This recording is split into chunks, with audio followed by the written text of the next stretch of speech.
The morning Caleb Morrow rode into Dusthaven, Texas, with a woman he had never loved seated beside him on the wagon bench. He told himself the same thing he had told himself every single day for the past 3 years, that he was a practical man, and practical men did not confuse arrangements with feelings. It was the spring of 1878, and the panhandle dust was already rising in copper-colored curtains across the flat horizon, the kind of dust that got into your lungs and settled there like a permanent reminder that the land did not care one whit about your plans or your carefully constructed rules. Caleb had rules. He had exactly one that mattered above all the others, and he had built it with the same deliberate care he had used to build his cattle ranch, nail by nail, post by post, acre by acre. The rule was simple, and he had never once broken it in the 2 previous arrangements he had made. The rule was this: never fall for the bride you hired. Hired was perhaps too cold a word, though no warmer one truly fit. A mail-order arrangement was what the newspapers called it, what the letters facilitated, what the agency in Abilene had brokered for a fee of $12. Caleb had sent for a bride the way a sensible rancher sent for seed or lumber or a new saddle, because the ranch required it, because a man alone could not manage a homestead and cattle and the 1,000 other small catastrophes that the Texas frontier delivered with cheerful regularity. He needed someone capable, someone practical, someone who understood the terms. He had been very clear in his correspondence. He always was. The woman seated beside him was not what he had expected. Her name was Eliza Monroe, and she had come from a small town outside of St. Louis, Missouri, a place called Granite Falls that sounded considerably more dramatic than she had described it in her letters. She was 23 years old, with dark chestnut hair pinned up beneath a practical gray bonnet that had clearly seen better seasons, and eyes the color of creek water in summer, somewhere between green and hazel, depending on the angle of the light. She was not small and fragile the way some of the women who came west turned out to be, the kind who looked at the open prairie and immediately began composing letters home about how they had made a terrible mistake. She sat straight-backed on the wagon bench and watched the landscape unfold with an expression that Caleb could only describe as quietly determined. She had not cried at the train station in Abilene when they met for the first time. That was notable. Both of his previous arrangements had involved tears of some variety at the station. The first, a woman named Dorothea, had wept openly while explaining that she had not fully understood the isolation. The second, Margaret, had managed to hold herself together until they reached the ranch, and she saw the size of the nearest neighbor's property over 4 miles distant.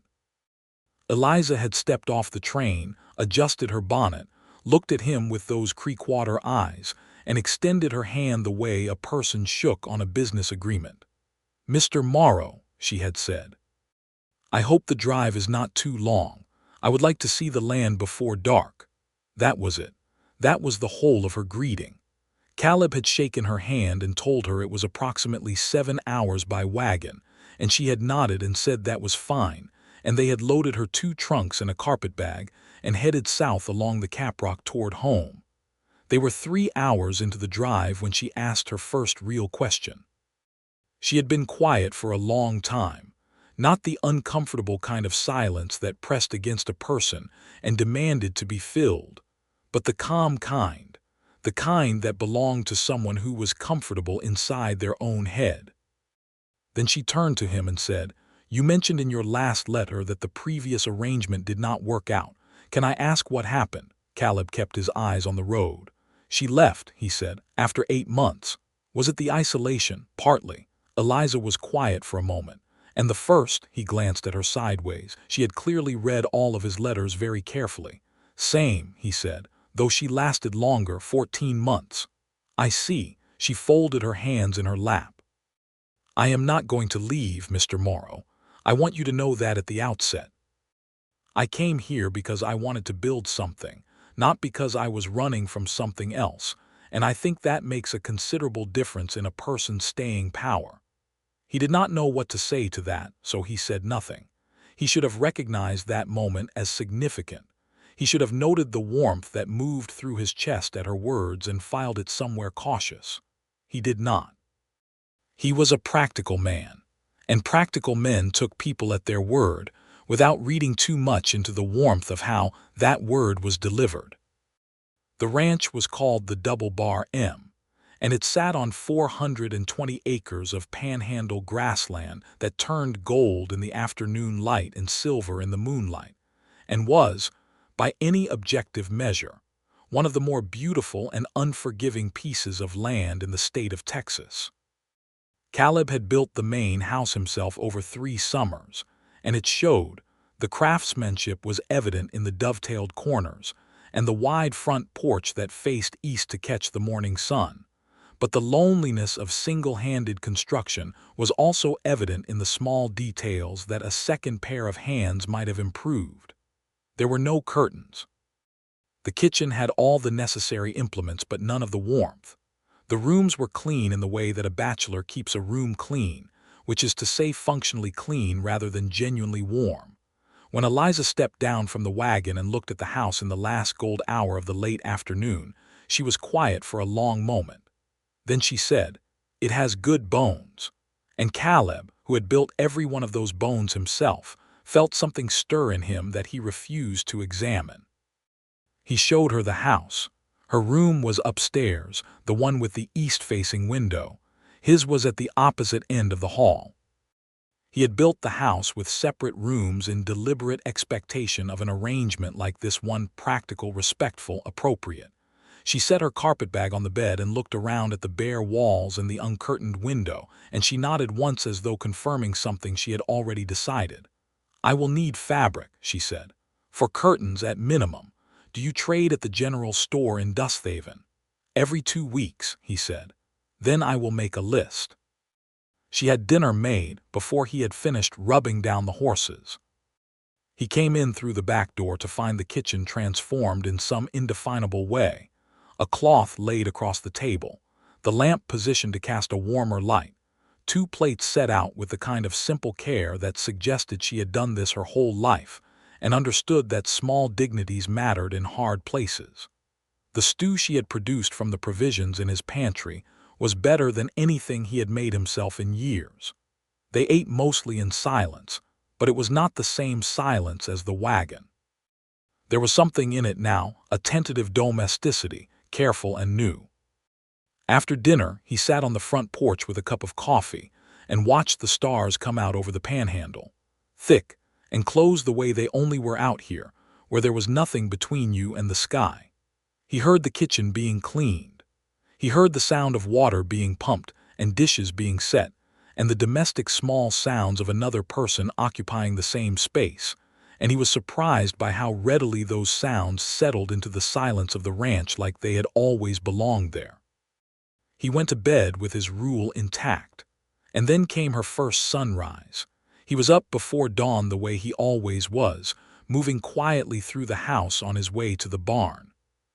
He had learned to move quietly in the mornings during the other arrangements. His previous brides had been slow to wake and had appreciated the courtesy of not being disturbed. So he was surprised when he came through the main room and found the front door already standing open, letting in the cool pre-dawn air. He stepped out onto the porch and stopped. Eliza was standing at the far end of the porch railing, still in her nightgown with a shawl pulled around her shoulders, her hair down and loose, and falling almost to her waist in that way that no woman he had ever met appeared in public because it was private and unguarded and extraordinarily human. She was facing east. The sky was doing what the panhandle sky did at that hour, building itself up from black to deep indigo to a burning edge of copper and pink along the absolute flat line of the horizon, painting itself with the particular extravagance of a place that had no mountains or trees to interrupt its theatrical tendencies. She did not hear him. She was watching the sunrise with her whole body, her chin lifted slightly, her hands resting on the railing, something in her expression that was so unguarded and so honest that Caleb Morrow, practical man, rancher, veteran of 2 failed arrangements, stood very still in his own doorway and felt his rule shatter at its foundation. He did not say anything. He went to the barn. He did his chores with the particular aggression of a man arguing with himself, and by the time he came back in for breakfast he had reconstructed most of the damage and told himself it was merely surprise, that was all. He was not accustomed to company at that hour, and there was nothing more to it than that. But the image stayed with him. Her hair in the pre-dawn dark, the copper light catching the edges of it, the line of her shoulders, not tense but open. The way she watched that sunrise like she was reading something she had waited a long time to find. He was already in trouble, and he did not yet know the full dimensions of it. The first weeks established a pattern. She was up before him most mornings, and he would find evidence of her early rising in small ways. A cup of coffee already poured and sitting in the warming spot beside the stove. A note on the table about something she intended to do that day. Once a small bunch of the early prairie wildflowers set in a tin cup on the windowsill that he did not mention because acknowledging them would have required him to acknowledge that they made the kitchen look less like a workroom and more like a home. She was not delicate. That surprised him more than anything else, and he found himself revising his assumptions about her constantly, which was uncomfortable for a man who preferred to assess a situation once and then proceed accordingly. She could split kindling, and not just a little of it. He came home from riding fence one afternoon to find her working through a cord of wood with steady, unhurried efficiency. Her sleeves rolled up, her hair tied back with a practical strip of cloth. She could ride, though her seat was not the deep western seat of a woman born to it. It was an eastern seat, upright and proper, that she was in the process of adapting. When one of the young calves got sick in the third week, she sat up half the night with it in the barn and came in at dawn smelling of hay and livestock and looked him directly in the eyes and said, "He is going to be fine. I think it was the grass by the east fence.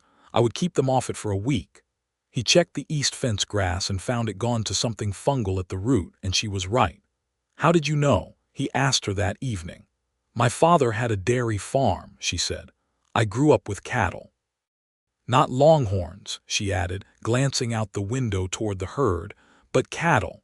They have the same general complaints across the breeds."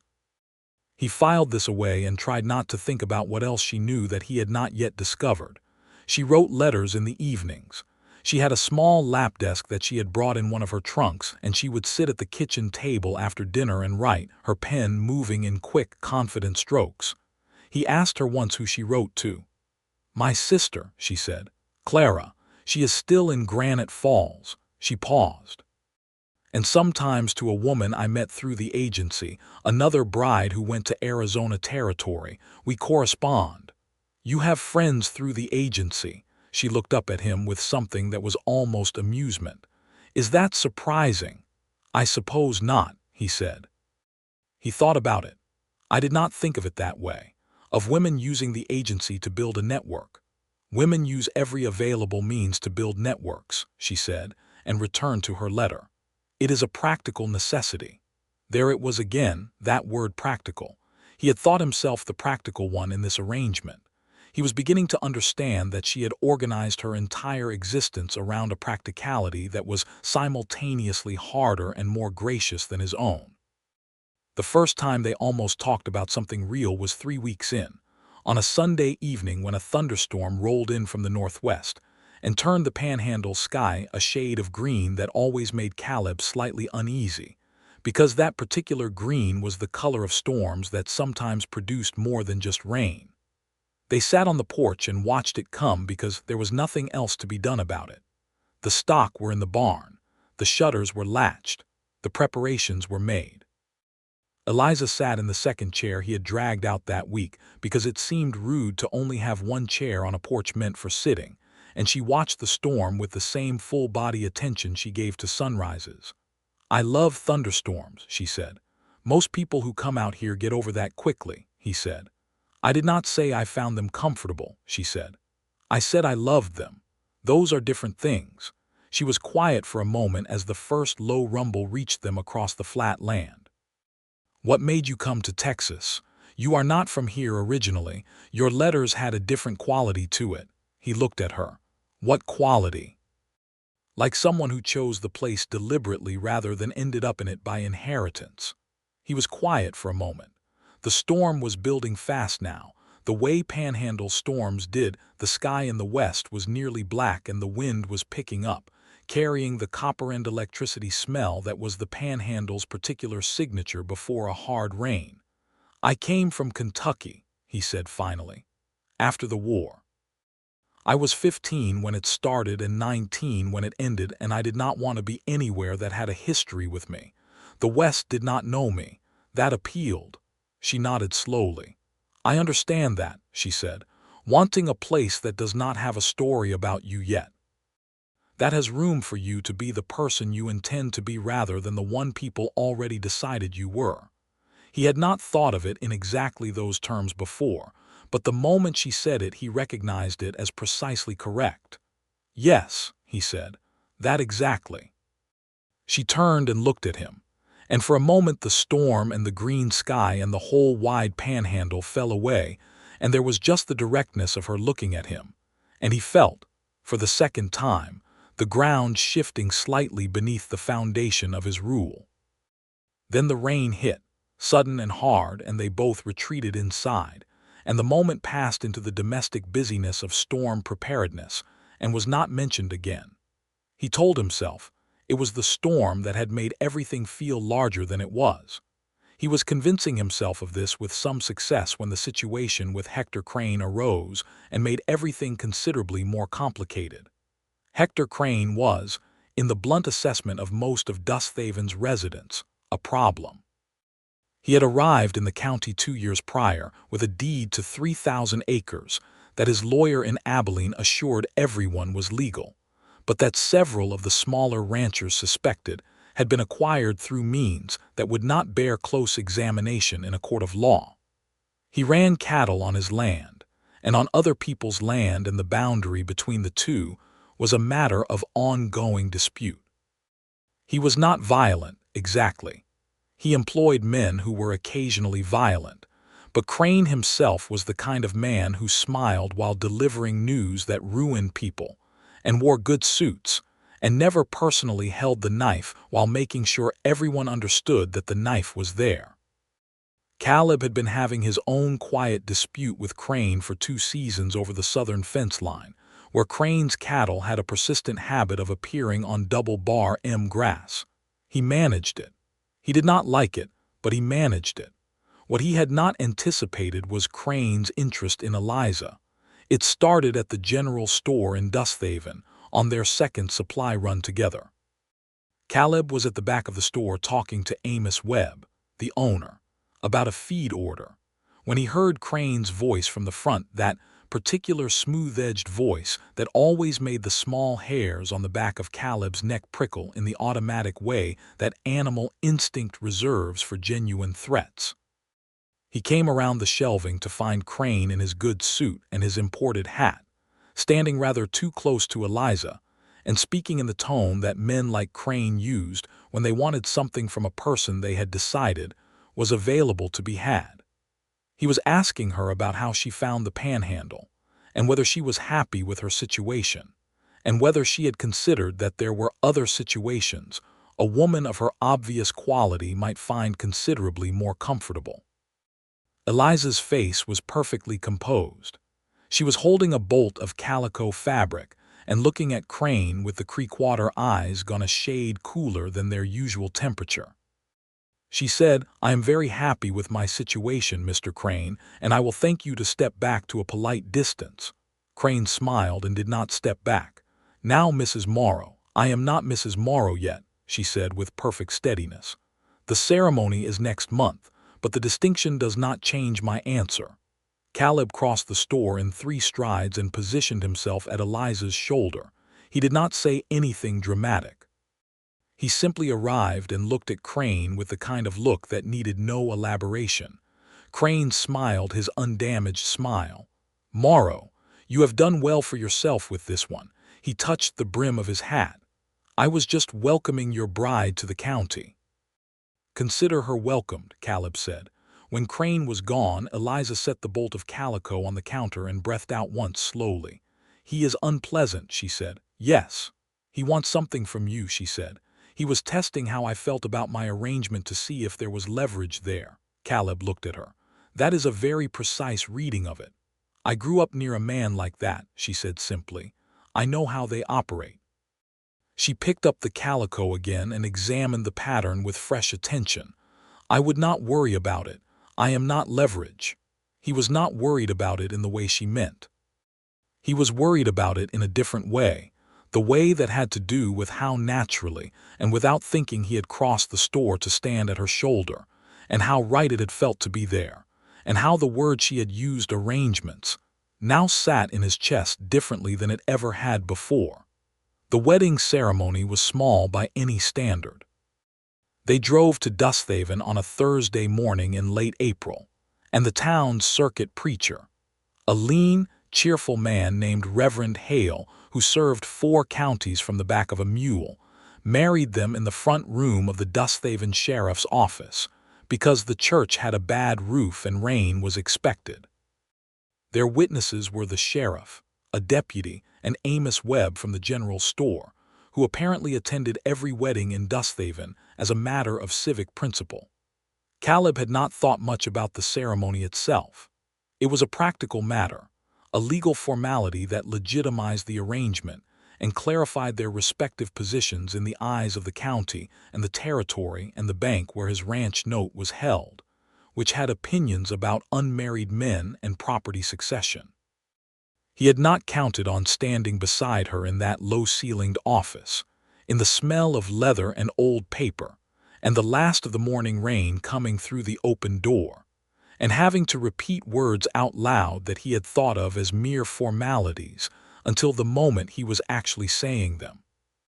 He had not counted on the way she looked when she said her own words back, not the trembling, overwhelmed look of a woman performing a role, but the clear-eyed, deliberate look of a woman making a genuine promise, measuring each word as she spoke it, giving it its full weight. He had not counted on the small, contained smile she gave him when Reverend Hale said the final words, and it was done, not the smile of a woman in love, not yet, but the smile of a woman who meant what she had just said and was satisfied about it. He drove home in a state of internal disorder that he did not permit to show on his face. That night they ate dinner with the new reality of marriage lying between them like a shared country that neither had entirely mapped. He had been married before. She had not. He was 31 years old and his first wife. This was different from the arrangements. This was a decade earlier in Kentucky, before everything had died of fever in the first winter of their marriage. He did not speak of it often. He had carried it the way men of his time and place were taught to carry things, which was quietly and without outward demonstration. And the carrying had become so habitual that he sometimes forgot how much he was carrying until something shifted the load, and he felt the whole weight of it afresh. After dinner, he sat on the porch in the dark with his coffee and thought about that weight, and about the woman now occupying the east-facing room at the end of the hall, and about the difference between a transaction and a thing you had not intended. She came out at some point. He was not sure how much time had passed, and stood at the railing looking at the stars.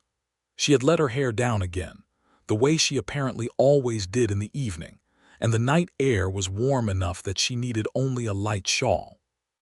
"Caleb," she said, and it was the first time she had used his given name without the formal prefix. He had told her she could, weeks ago, but she had not done it until now. "Yes," he said. "I want you to know something," she said to the stars rather than to him. "I am aware that this is an arrangement. I understand the nature of it and I agreed to it with full knowledge. I am not going to pretend it is something it is not." A pause.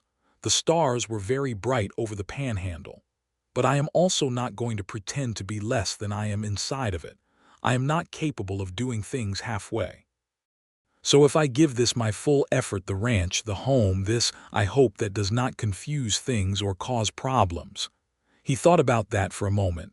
"Why would it cause problems?" he asked carefully. She turned and looked at him. Because sometimes full effort looks like feeling, she said, and I was not sure if that was in the terms. He held her gaze for a moment that felt considerably longer than it actually was. I do not think feeling was explicitly excluded, he said at last. The corner of her mouth moved. Good, she said, and she went inside. He stayed on the porch for another hour and arrived at no useful conclusions, except that he was in significantly deeper than he had been that morning, and the trajectory was not one he could confidently predict, and practical men were evidently not as immune to impractical situations as they liked to believe. The summer came on hard. The Panhandle summers were not kind. The heat was a physical presence, lying across the land like a heavy hand, and the work expanded to meet it. There was fencing to repair after the spring storms had done damage, and the herd needed culling and management, and the kitchen garden Eliza had started in a patch of ground south of the house required constant attention to coax anything useful from soil that was not naturally inclined to vegetable cooperation. She worked beside him. Not always, not every task, but often enough that he stopped being surprised by it and started being surprised when she was not there. She would appear at the fence line with water on the hot mornings and stay to hand him tools and ask questions about the cattle that were not women's questions, in the sense that the era sometimes meant that phrase, they were ranchers' questions, precise and interested in building toward something practical. She was learning the land the way she did everything, with her whole attention and without apparent embarrassment about what she did not yet know. They began talking more. That was the thing he noticed most in the accumulating days of summer. They had started in polite near silence and were moving, steadily and inevitably, towards something more honest. He told her about the ranch, about the land, about the 2 seasons when the drought had nearly broken him, and the one winter when the cattle mortality nearly finished what the drought had started. She told him about Granite Falls, about her father's dairy farm, about her mother who had died when Eliza was 14, and the years of managing a household after that while her father struggled with his grief in the way that men of his generation managed it, which was primarily by working and not speaking of it. She had a younger sister, Clara, who was 17 and still at home. This was a matter of some ongoing concern in her letters, because there was a man in Granite Falls who was pursuing Clara with a persistence that Eliza did not entirely trust. She did not say this dramatically. She said it the way she said most things, with a level assessment and a clear identification of the problem. But Caleb, who was learning to read the gradations beneath her steadiness, could hear the worry underneath it. One evening in late June, he came in from the barn to find her at the kitchen table with a letter in her hand, and an expression on her face that was the closest thing to distress he had seen her wear. She looked up when he came in, and for a moment she did not make her face into anything, and he saw the worry plainly. "What is it?" he said, and was at the table before he thought about it. "Clara," she said, "that man has proposed. She is considering it." She set the letter down. "She is 17, Caleb, and he is 38. And I have met him and he is not." She stopped, pressed her lips together. "He is not what?" Caleb said. He pulled out the chair across from her and sat down. "He is not kind," she said quietly. "He is charming, but those are not the same thing." He thought about this. "Can you go to her?" he asked. "It is 4 days by train and I have only been here 2 months," she said. "I cannot simply—" "Yes, you can," he said. He said it simply, without drama, the way he said things when he meant them absolutely. "She is your sister. Go to her." She looked at him for a long moment. The lamp between them cast its warm, uncertain light, and outside the Panhandle was settling into its noisy summer night hum of insects and distant cattle. "The ranch," she said. "I managed it before you," he said. "I will manage it for 2 weeks." "It was not fully managed before me," she said, with the ghost of something almost like a smile. "Your kitchen garden was, and I say this with respect, a tragedy." "Then come back and save it," he said. "Go to Clara first." She went. She was gone for 11 days, and in those 11 days Caleb discovered that a ranch that had been a habitable workplace for 3 years could become, in 11 days, something that felt substantially emptier than its square footage warranted. He maintained the kitchen garden with a dedication that was primarily motivated by pride and secondarily by the image of her expression if she came home to find the tomatoes dead. He wrote the feed order and drove it to Dusthaven himself, and discovered when he arrived that Hector Crane had been busy. Crane had, in the weeks since their run-in at the general store, apparently decided that the most effective approach to whatever he wanted from the double bar M was a legal one. He had filed a claim with the county assessor's office disputing the survey of Caleb's southern fence line, arguing that the boundary was 60 yards north of where Caleb's deed placed it, which would put roughly 40 acres of double bar M grassland into Crane's hands. It was not an enormous piece of land in absolute terms. It was, however, a piece that included a reliable spring-fed tank that Caleb's southern cattle depended on through the dry months. Sheriff Beaumont told him about it in the careful, slightly apologetic tone of a man delivering news he knows is unwelcome. "Crane's got himself a surveyor from Abilene," Beaumont said. "Hired man. Results will likely favor whoever hired him, if you catch my meaning. You will want to file a counterclaim and get your own survey done." Caleb filed the counterclaim that afternoon and wrote a letter to the land office in Austin. He drove home with the peculiar additional weight of a legal problem sitting on top of the existing weight of an empty house, and he spent that evening on the porch with his coffee and the realization that he wanted to tell Eliza about it. Not because she could fix it. Because he wanted to tell her. He had told the previous arrangements things about the ranch in the way you briefed a business partner necessary information, relevant details, nothing that admitted uncertainty or vulnerability. This was different. He wanted to tell Eliza the way you tell someone who is on your side of a thing, who lives inside the same problem and cares about the same outcome, and whose response you will factor into whatever you decide next. He wanted her home. He allowed himself to know that for one honest minute on the porch in the dark. Then he went to bed and was practical. She came back on a Wednesday afternoon while he was in the north pasture, and he did not see her until he rode in at dusk and found smoke coming from the kitchen chimney and light in the windows, and something that had been slightly clenched in his chest for 11 days let go all at once. She came out onto the porch when she heard his horse, and she looked at him, and then at the kitchen garden visible from the porch, and the ghost smile became a real one. "The tomatoes survived," she said. "Barely," he admitted. "Come inside," she said. "I brought things from Missouri, real things. Clara sent pickles."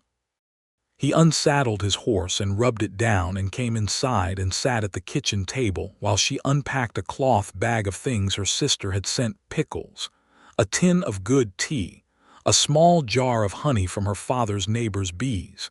And she told him about Clara while she made dinner, the whole of it, the way the visit had gone.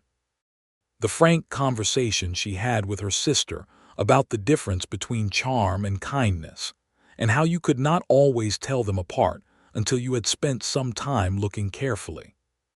She had ultimately told Clara the truth, that the man in question had looked at her the way a person looks at something they intend to own rather than something they intend to love, and that Clara deserved better than that and that 17 was young enough to wait. "Did she listen?" Caleb asked. "Clara always listens," Eliza said.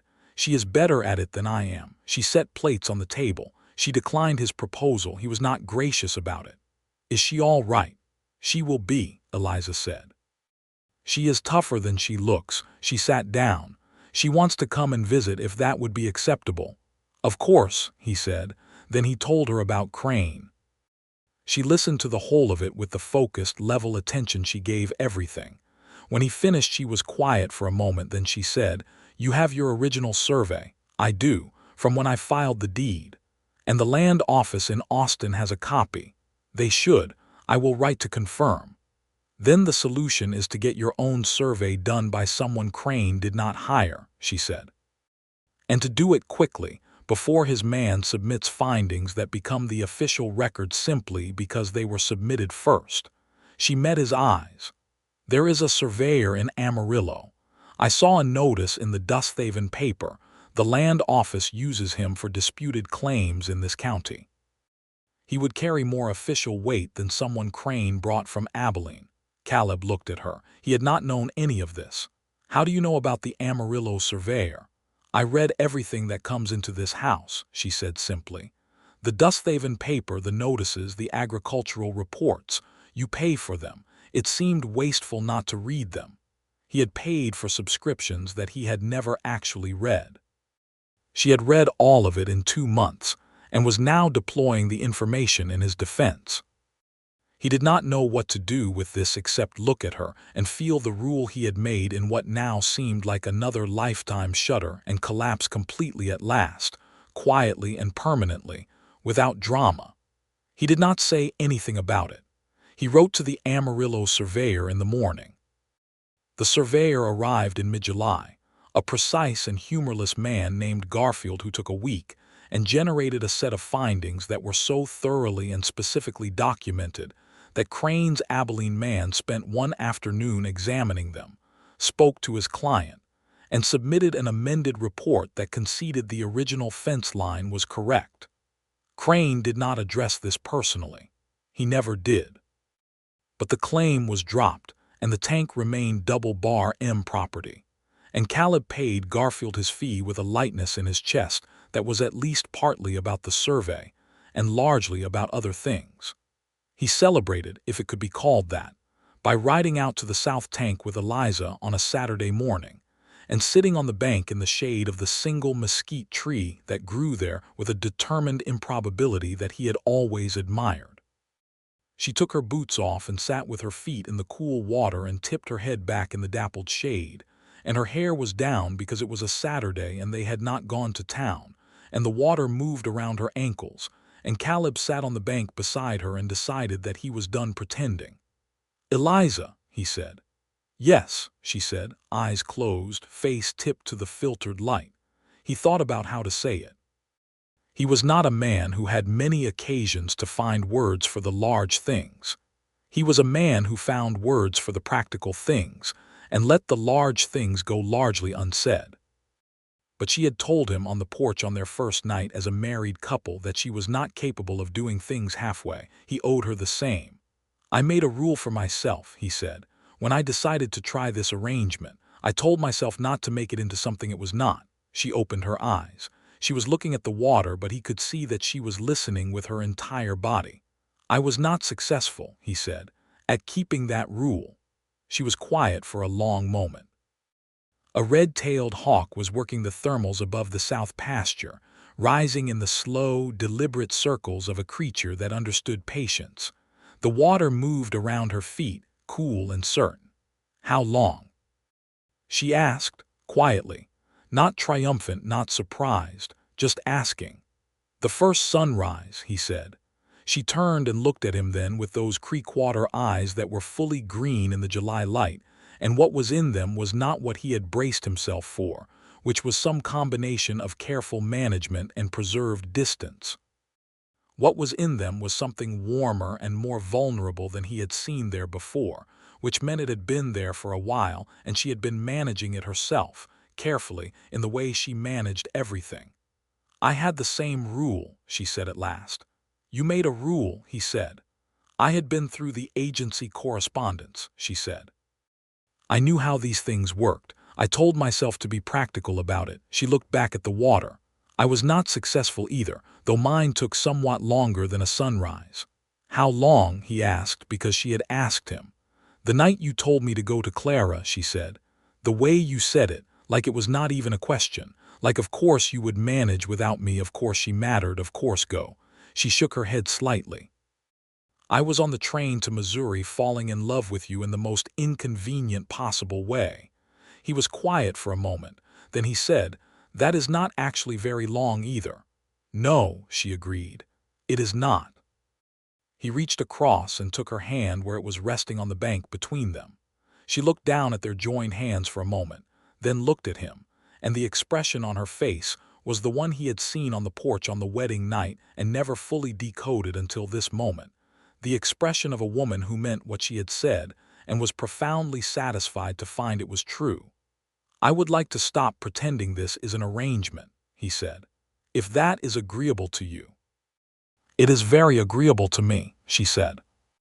And she leaned her head against his shoulder with the ease of something that had always belonged there, and they sat by the south tank in the July heat and watched the hawk work the sky and let the whole simple, enormous thing settle in around them. It was not an ending. It was, in the way of real things, a beginning. The rest of the summer had a different quality. Not dramatically different. They were both too honest for performance, and the work of the ranch did not pause for sentimentality, but different in the way that everything looks different when you stop trying to see it through a layer of protection. He noticed things he had been working not to notice. The way she laughed, which was real and unguarded and happened most often when he said something that surprised her.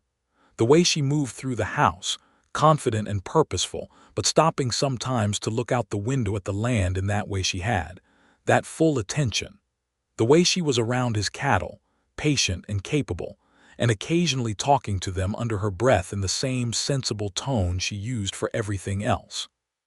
He started talking to her on the porch in the evenings, really talking, the kind he had not done with another person in a long time. About the ranch's future, he wanted to expand south, buy the parcel adjacent to the tank if it ever came up for sale. About the past, more about Kentucky, more about the years that had made him who he was, the war and after, the decision to come west and start from nothing in a place that had no memories of him yet. About smaller things, the day's work, the funny thing the roan mare had done this morning, the letter from the agricultural extension about a new grass type that might hold better in drought. She talked too. She told him more about her mother, about growing up in the house after her mother was gone and learning to run it from the margins of her grief and her father's grief, learning early that you could carry loss and still get dinner made, which was perhaps a grim lesson for a young girl but also a resilient one. She told him about her plans for the kitchen garden. She wanted to extend it next spring, add a root cellar, try dry beans. She told him about the letters from her friend in Arizona Territory, the other bride, whose husband turned out to be a kind man, and whose life in the territory was hard but not unhappy. "She says the Apache raids have quietened in her area," Eliza said one evening, "since the treaty negotiations last year.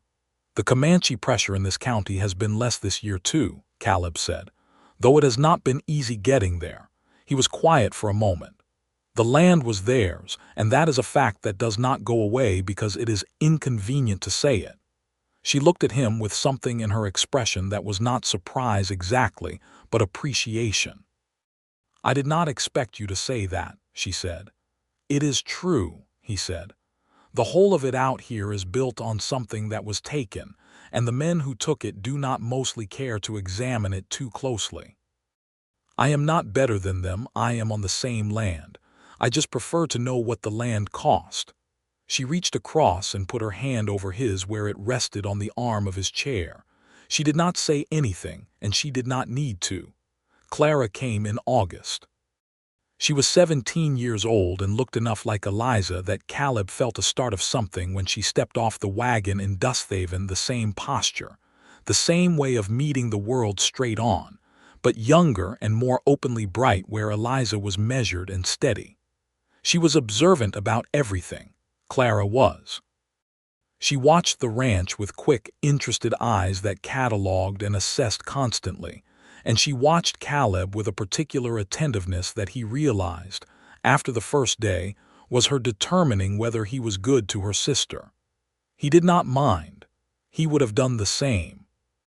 By the third day she had apparently reached a verdict, because she relaxed entirely and started treating him with the easy warmth of a younger sibling who has decided you qualify, which meant she talked to him freely, and borrowed his good hunting knife to whittle something, and argued about horse breeds with a cheerful specificity that was clearly a family trait.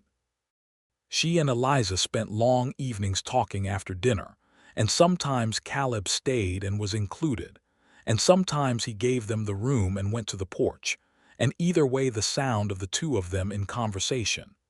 Eliza's measured cadences and Clara's quicker, Brighter ones moved through the house like the sound of something healed. On Clara's last evening, Caleb came back from checking the south herd to find the two sisters sitting on the porch in the last of the daylight, and Clara was holding something, a letter, or part of one. Her expression was the resolute kind that sits on top of an older feeling. "You are reading his letter," Eliza said. It was not a question. "He wrote again," Clara said. "He wants a final answer." "You gave him a final answer," Eliza said. "He did not care for that one." Clara folded the letter. "I am not going to change my mind." She looked at Caleb when he came up the porch steps as though she needed a third perspective. "Was I right to say no?" Caleb leaned against the porch post. He thought about it honestly because she deserved honesty, not comfort. "You said he looked at you like something to be owned," he said. "That does not improve with time. You were right." Clara looked at the folded letter for a moment. Then she set it aside with the decisiveness of someone closing a subject, and she said, "Good. Then that is settled." She looked at her sister. "I want to come west," she said.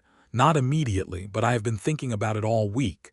There are teaching positions opening in Dusthaven. I saw the notice at the school. I could qualify." Eliza was quiet for a moment. Then she looked at Caleb, a look that was asking something. He understood it perfectly. "You would be welcome here," he said. "As long as you need until you find your own footing." Clara's face opened into something unguarded and bright.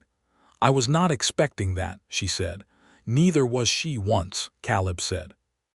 He looked at Eliza when he said it, and Eliza looked back at him with the Creekwater eyes warm and direct.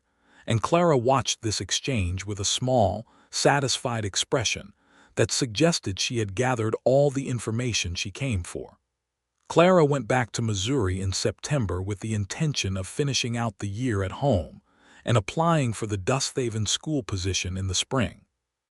Eliza went back to the work of the ranch and the letters and the kitchen garden and the sunrises, and Caleb went back to the work of the ranch and the realization, growing clearer and more detailed with each passing week, that the life he had built and the woman he had invited into it were now so thoroughly interwoven that he could not find the seam.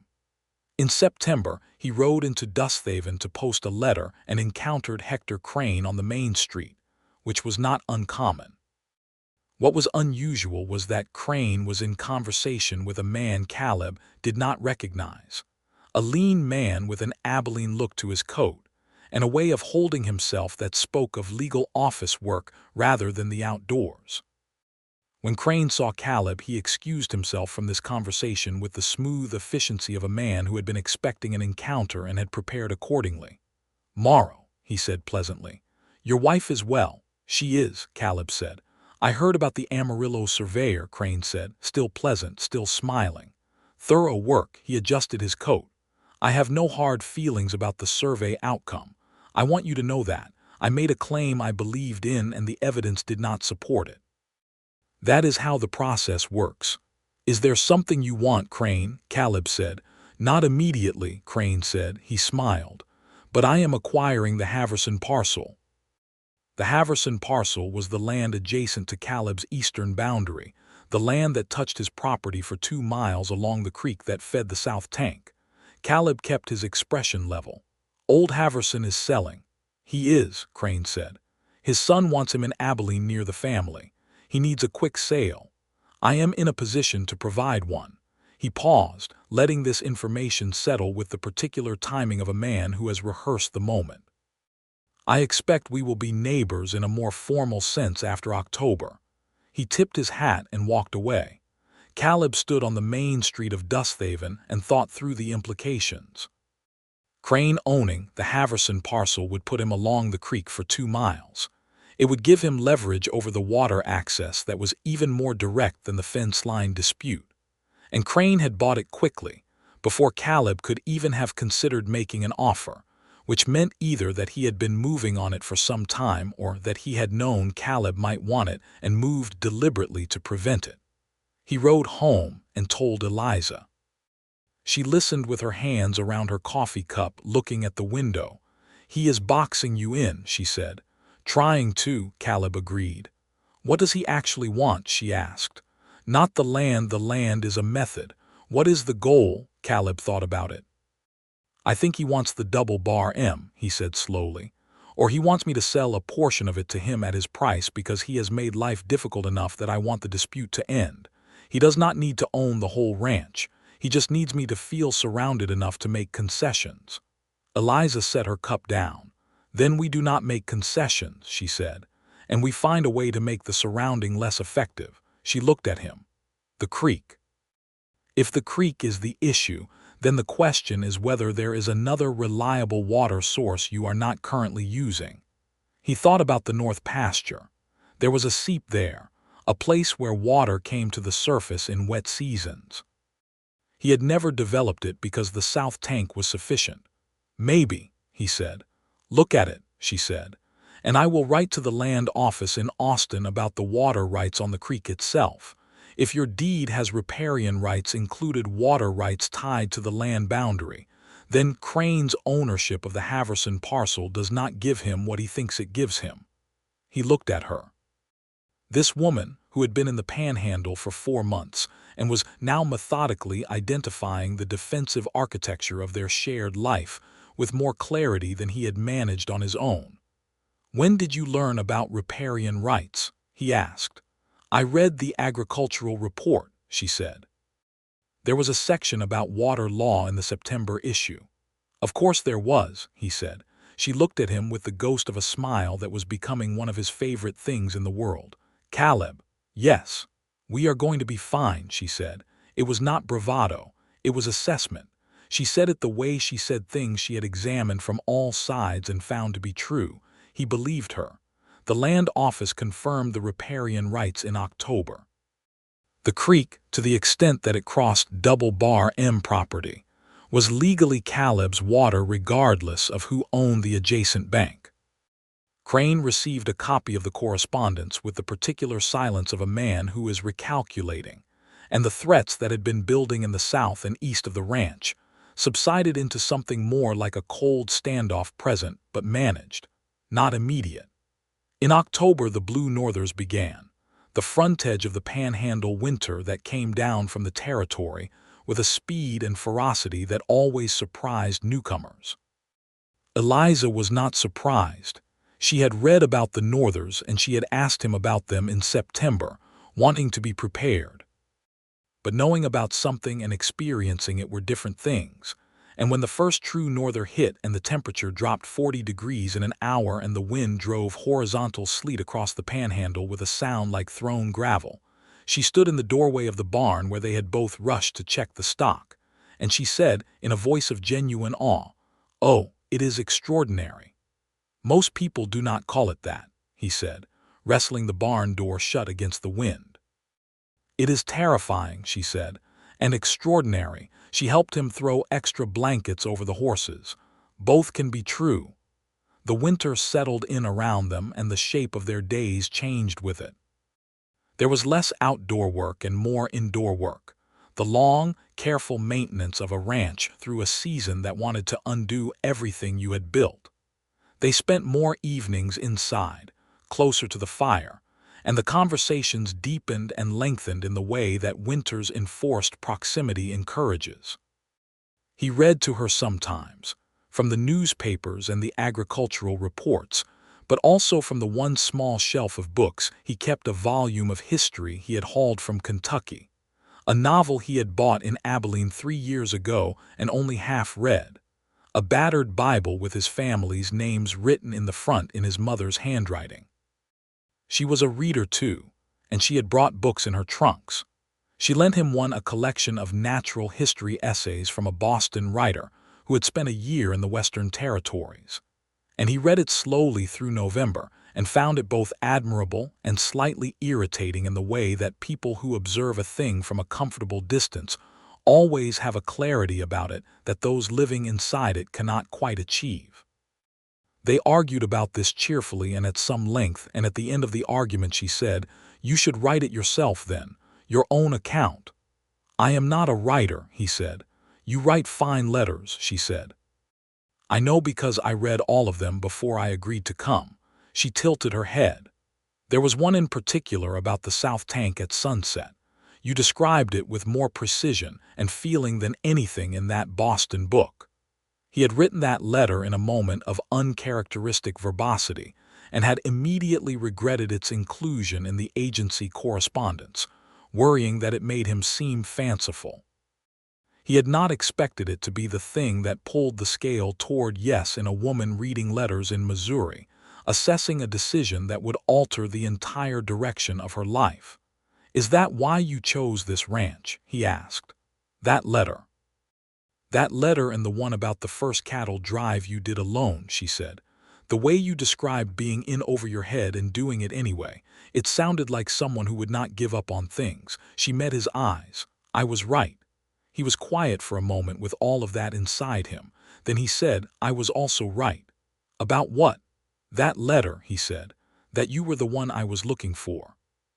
She looked at him with an expression so open and unguarded and warm that he crossed the room, which was not a large room, and kissed her for the first time. She kissed him back with the same uncomplicated honesty that she brought to everything, and when they stopped she rested her forehead against his and breathed for a moment, and the fire crackled beside them and the norther pressed against the windows and the whole world outside was cold and the inside was not. "I wish you had done that in September," she said. "I was being practical," he said. "You were being cautious," she said. "Same thing," he said. "Absolutely not the same thing," she said, and she was right. December came, and Christmas in the Panhandle was a quiet thing. The distances between neighbors made gathering difficult, and the ranch was occupied with winter maintenance and the smaller celebrations that two people find for themselves when the world outside is too cold for company. Eliza made gingerbread from a recipe she had committed to memory, and it was the first time the house had smelled of Christmas baking in 3 years. She hung dried flowers on the door and wrote to Clara that the position in Dusthaven had been officially posted and she should apply immediately.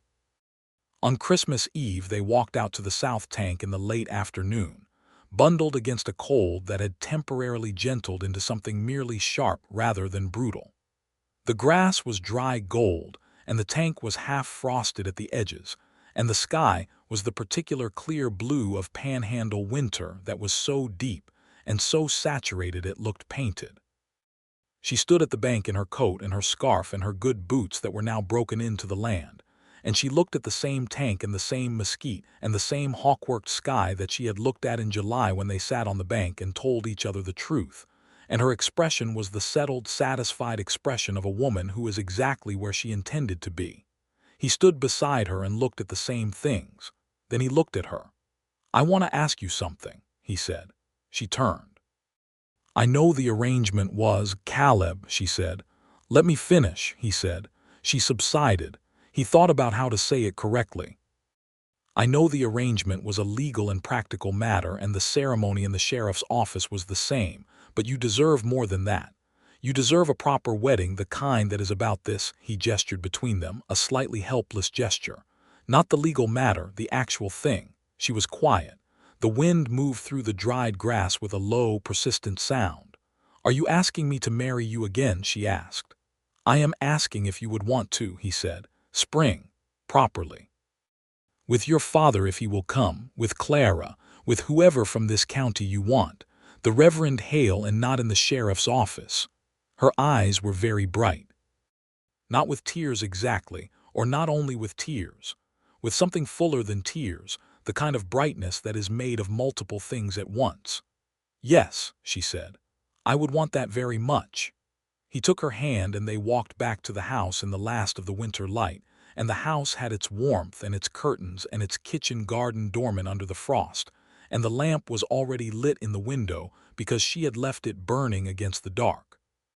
Clara accepted the teaching position in Dusthaven in February, and arrived in the Panhandle in March with 2 trunks and a carpetbag that were almost exactly what her sister had arrived with 8 months before, and stepped off the wagon with the same straight back, and the same look of someone who had made up their mind and meant it. She was placed in the school that April, where she discovered a natural facility for teaching that settled on her with the easy authority of a thing that had been waiting to be found. She boarded in town during the week and came to the Double Bar M on weekends, and the house expanded to accommodate her the way a good house does, without complaint. The second ceremony was held on a Saturday in late April, a year and a few weeks after Eliza had first stepped off the train in Abilene and shaken Caleb's hand like a business agreement. They held it outside because the weather had decided to cooperate, and the Panhandle spring was, on that particular day, doing its best impression of paradise, the grass showing its first green, the wildflowers coming up along the creek and scattered through the south pasture, the sky blue and enormous and benevolent. Reverend Hale came on his mule. Sheriff Beaumont came. Amos Webb came, as was his custom. A handful of neighboring ranchers came, the ones who had extended basic courtesy over the years and whose company Caleb had learned to value. Eliza's father came from Missouri. He was a compact, quiet man named Thomas Monroe, with his daughter's steady eyes and his daughter's way of assessing the world level and direct, and he walked the double bar M with the careful attention of a man examining what his eldest daughter had chosen for herself. On the morning before the ceremony, he found Caleb in the barn and stood beside him while Caleb worked through the morning feeding, and he said, without preamble, "She is happier than she has ever been in her life. I can see it in her face." Caleb set down the feed bucket. "I can see it too," he said. "I intend to keep working toward it." Thomas Monroe looked at him for a long moment. Then he nodded once, the way men of his generation and temperament delivered their most important messages, briefly and without decoration. The ceremony was everything the first one had not been. Eliza wore a dress she had made herself from good cream-colored fabric she had ordered from Abilene. Nothing elaborate, nothing that would have looked out of place in a drawing-room enceinte. Louis, but worn on the south pasture of a panhandle cattle ranch in the April wind with her hair up and her face open. It was the most beautiful thing Caleb had ever seen. She said her words looking directly at him, giving each one its full weight, the way she had in the sheriff's office, but this time there was no arrangement to speak of, no careful management of terms. There was only what it was, which was the most honest thing he had ever been part of. He said his words back. He meant all of them. Clara cried. She was not at all embarrassed about it. After there was food, and the easy company of people gathered for a good reason, and in the late afternoon when the guests began to drift toward home and the horses and the long panhandle roads, Caleb and Eliza stood on the front porch of the double bar M and watched the evening come in, that slow gold to copper to purple that happened every evening and was, on this particular evening, specifically beautiful. "It is a good land," she said. "It is," he said. He put his arm around her shoulders, and she settled against him with the ease of the well-established thing they had become. "I want to expand the garden next season," she said. "You say that every season." "And every season I am right," she said. "This time I want dry beans and winter squash, and I want to try corn, even though you are going to tell me the soil is wrong for it." "The soil is wrong for it," he said. "I am trying it anyway," she said. He laughed, which was something he did more than he once had. "Then try it," he said. "You will either prove me right or I will be spectacularly wrong." "I am prepared for either outcome," she said. He kissed her temple, and she tipped her head back slightly toward him, and the panhandle evening carried on with its usual extravagance around them. The summer of 1879 was a good summer for cattle. The rains cooperated in a way that the panhandle rarely offered 2 years in a row. The grass came up thick and sustaining, and the south herd put on weight that translated, in September, into one of the best drives Caleb had run in his 3 years on the double bar M. He took the cattle to the railhead at Amarillo with 2 hired hands, a taciturn but reliable man named Pete, and a young cowboy barely 18 named Daniel, who had come to the county looking for work, and had proven himself capable enough to justify keeping on through the winter. He was gone for 9 days.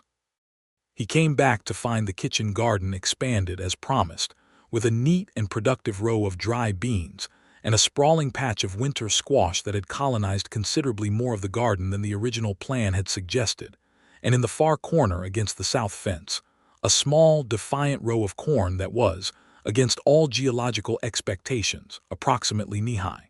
He stood in the garden and looked at it for a long time. She came out of the house and stood at the garden gate. "Well," she said, "the soil is wrong for it," he said. "And yet," she said. "And yet," he agreed. He turned and looked at her, really looked at her, the way he did sometimes when she had been out of his sight for long enough that the looking felt like relief. She looked different in some way he could not immediately identify, not dramatically different, but different in the way that something has changed in a person's bearing or their expression, something interior that is showing through. He walked toward the gate. She had a particular expression on her face, the measured, satisfied expression, but with something additional in it, something new. "I have something to tell you," she said. He stopped at the gate. He looked at her face. He understood what she was about to say before she said it, in the way that you understand certain things before the words arrive, because the evidence has been assembling itself without your noticing. "How long have you known?" he asked. 3 weeks, she said. "I wanted to tell you in person, not in a letter." He opened the gate and walked through it and took her face in his hands gently, the way you handle something important. She put her hands over his. Her eyes were bright in that multi-layered way they got when several large things were happening at once. "A baby," he said. "A baby," she confirmed. He stood in the kitchen garden in the September sun with his hands on either side of her face, and the corn growing defiantly behind him, and the dry beans doing their sensible business, and the winter squash taking over everything. And he was, in that moment, the exact opposite of a practical man. He was entirely without calculation, entirely present, entirely inside the thing he had once made a rule to prevent. The rule had not survived her first sunrise. He was enormously grateful for that. The winter was different with the news. Not harder, if anything it was warmer, not in temperature but in quality, in the sense of a future being built inside the present. She was well. She was, in her characteristically matter-of-fact way, neither dramatic about the discomforts nor dismissive of them. She noted them the way she noted everything, accurately, and she adjusted her work accordingly and continued. She read everything she could find on the practical matters. She wrote to Clara, who wrote back with an enthusiasm that filled 3 full pages and the margin of a 4th. She wrote to her father, who wrote back in 4 lines, which were sufficient because they contained the essential information. He was coming west in the spring, for good, if there was space. She showed Caleb the letter and looked at him with the questioning thing in her eyes. "Of course there is space," he said. "We will build him a room." "You keep adding rooms for my family," she said. "You keep being worth it," he said. Clara came for Christmas again, and the 3 of them spent the holiday in the particular warmth of a household that has figured out how to be one, with the knowledge of the coming spring edition making everything slightly larger and more lit. Clara was thriving. The school in Dusthaven had expanded to accommodate a growing population, and she had been given responsibility for the older children, and was apparently conducting reading lessons that the county superintendent had described in favorable terms in the quarterly report. She was also, Caleb noticed, on friendly terms with Daniel the young cowhand, who had been invited to Christmas dinner at Eliza's insistence, and who spent the evening being considerably more articulate and less taciturn than his usual working self. He mentioned this to Eliza later, when Clara and Daniel had gone home to their respective situations, and the house was quiet. "I know," she said, with the satisfaction of someone who has been watching a situation develop and is pleased with its direction. "He is 18, Caleb said. "She is 17, she said. "It is appropriate, and it is barely started if it is anything at all yet." She looked at him with the Creekwater eyes. "Not everyone falls in love on the first sunrise." "No," he said, "but some people do." She smiled at him with the full smile that she reserved for the things she felt most deeply, and he thought, not for the first time and certainly not for the last, that the best decision he had ever made in his life had been to write a letter about a South tank at sunset to a woman in Missouri who read with her whole attention.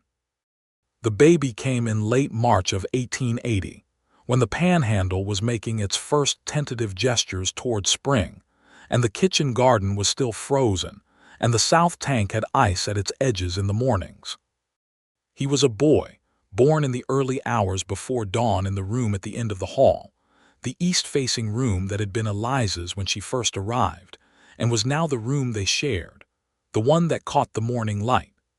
The midwife from Dusthaven had come the day before and stayed, and Caleb had spent the night in the most comprehensive powerlessness of his adult life, which was saying something for a man who had survived the war and the drought in Hector Crane. When it was over and the midwife put the boy in his arms, Caleb stood in the east-facing room with the first pale edge of light beginning in the window and his son in his arms and his wife looking at him from the bed with the exhausted, radiant, entirely specific expression of a woman who has just done the hardest thing, and he did not know what to do with all of it except hold the boy carefully and look at Eliza. "Hello," she said to him, soft and hoarse and certain. "Hello," he said back. They named him Thomas for her father. Thomas James Morrow, born March 1880, in the east-facing room at the Double Bar M Ranch. In the first light of a panhandle morning that came in through the window, the way mornings came in that room, generously, entirely, without reservation. Thomas Monroe, the grandfather, arrived from Missouri in April. He was slower than he had been the previous year, tired in a way that the long train journey had not entirely caused, but had certainly contributed to. And he moved through the ranch with the quiet attention of a man who is looking for a place to stop. He held his grandson with the careful reverence of someone who understands what things cost and is grateful for what remains, and he told Caleb on the second evening, sitting on the front porch, that Granite Falls had grown too full of people he had lost, and he was glad to be somewhere new. He built him the room in the summer. It was on the south side of the house, connected to the main structure by a short covered walk that protected from the winter northers and the summer sun. It was not elaborate, but it had good windows and a door that opened onto the garden, and Thomas Monroe settled into it with the ease of a man who has found the thing he was looking for. Eliza watched him take to the land her father and her son and her husband, 3 generations of people she loved occupying the same piece of ground, with an expression that he saw from across the yard one morning in May, and stopped to observe without her knowing. The expression on her face was the same full-body attention she had given to the first sunrise she ever saw from this porch, but directed inward now at her own life, with the same quality of a person reading something they have waited a long time to find. He crossed the yard to her. She heard him coming and turned, and the expression shifted into the smile. "Good morning," she said. "Good morning," he said. He put his arm around her shoulders. The baby was in his grandfather's arms on the porch, and Thomas Monroe was telling him something in a low, steady voice, and the spring was coming up green in the kitchen garden, including the corn, which had been started again against all reasonable expectation. "I am going to expand the garden again this year," she said. "I know," he said. "West side this time," she said. "I want to try watermelon." "The soil is wrong for it," she said. "Yes. And I am trying it anyway." He did not argue. He had learned that the things she tried against the reasonable odds had a way of producing results that made the arguing retroactively unnecessary. The corn was knee-high again. The dry beans had yielded more than they had room to store.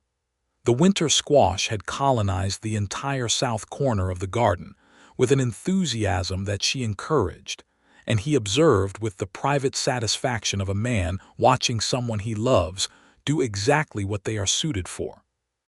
The summer of 1880 brought news from the territory of the continuing troubles with land and water rights as the panhandle filled with more settlers, and the old disputes about who owned what and who had been there first continued their slow and painful working out across the open land.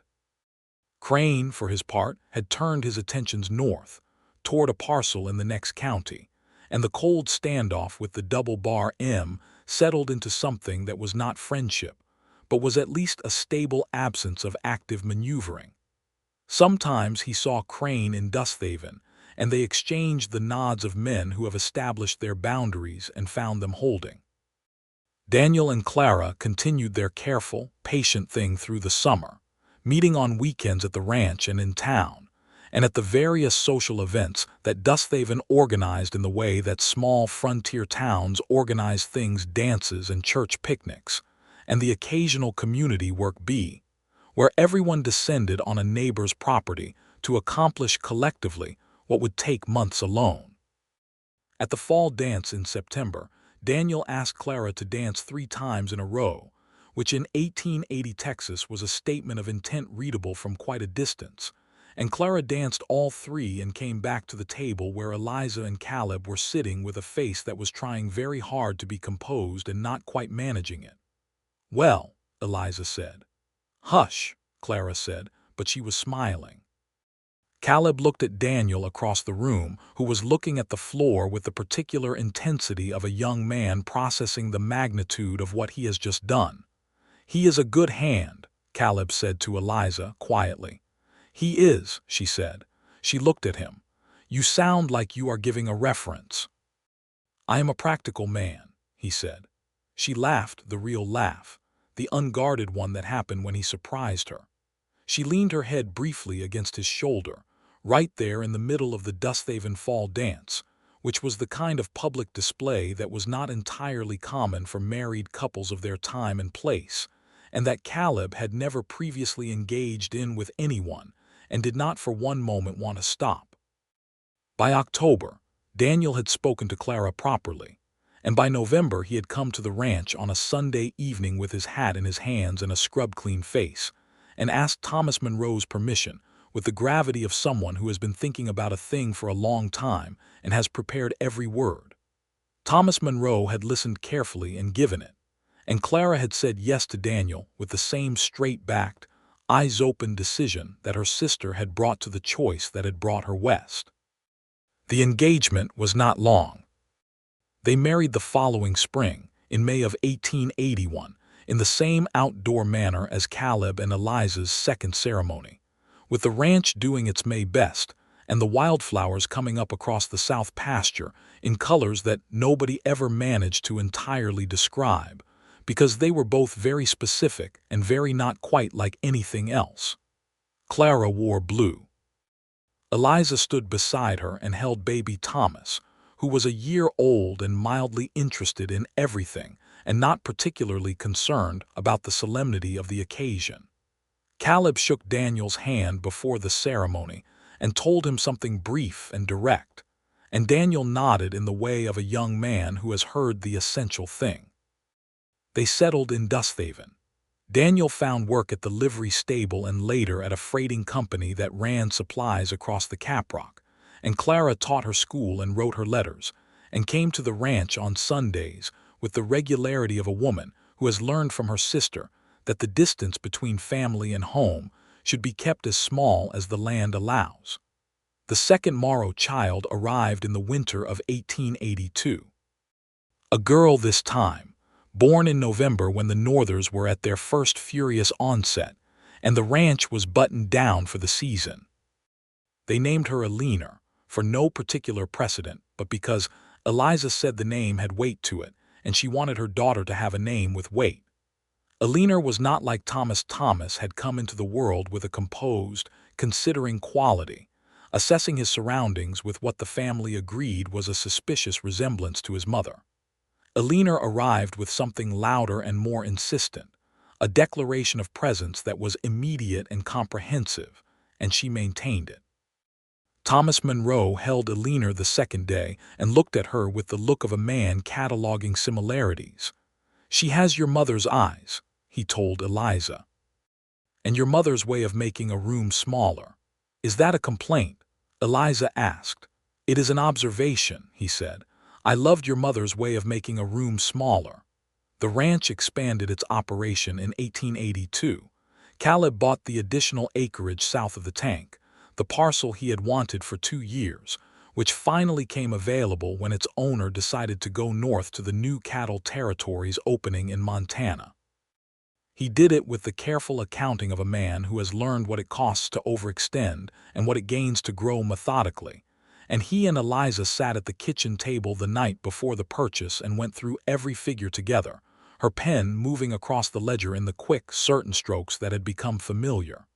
"We can do it," she said, "if we hold the current hay purchase and do the north fence repair ourselves." "I can do the fence," he said. "We can do the fence," she said, with the particular emphasis of someone clarifying a pronoun. "You have 2 children," he said. "My father has 2 children," she said. "He is perfectly capable of entertaining them for a morning." She looked at him across the ledger. "You are not going to get around me on this, Caleb." "I know," he said. "I keep trying." "And I keep being right there," she said. "Yes," he said. "You do." They did the north fence together over 4 long October days, with Thomas Monroe minding the children and making an uncertain attempt at the kitchen that resulted in a bread that was more structural than edible and that nobody mentioned directly. They worked the fence line in the early mornings before the sun was at full strength, and in those mornings, the 2 of them and the posts and the wire and the enormous open sky, there was a quality of working contentment that Caleb had not known existed before her, because it is the kind of thing that requires a specific person to bring into being. On the last morning of the fence work, they were at the east corner of the north pasture where it met the creek line, and the sun was coming up behind them in the way. The panhandle sun came up fast and deliberate and golden, and Eliza set down the fencing pliers and stood up straight and turned east and watched the sunrise with her whole body, the way she had on the very first morning, on the porch with her hair down and her shawl around her shoulders, and the copper light catching the edges of everything. He stopped what he was doing and watched her instead. She turned after a moment and found him watching, and she smiled, not the ghost smile, not the satisfied smile, but the full one, the one she gave the things she felt most deeply. "You are watching me watch the sunrise," she said. "Yes," he said. "You do that sometimes," she said. "Yes," he said. She crossed the small distance between them and kissed him in the middle of the north pasture, with the morning light coming fully over the horizon and the creek talking to itself beyond the fence line and the 200 new acres of the double bar M sitting in the sun to the south. And when she stepped back, she looked at him with the creek-water eyes that were fully, brilliantly green in the October morning. "I am glad I came," she said, "in case you were uncertain." "I was not uncertain," he said, "but thank you."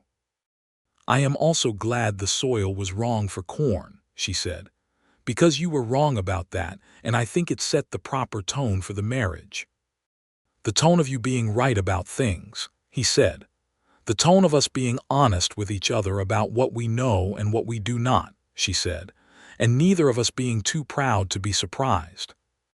He looked at her in the October morning light and thought about a practical man in his doorway watching a woman watch the sunrise, and about a rule that had lasted less than 1 full day, and about the 420 acres of this specific piece of the panhandle that had become, in the 3 years since she arrived, entirely different from what it was before. Not larger, though it was larger now. Not more productive, though it was more productive.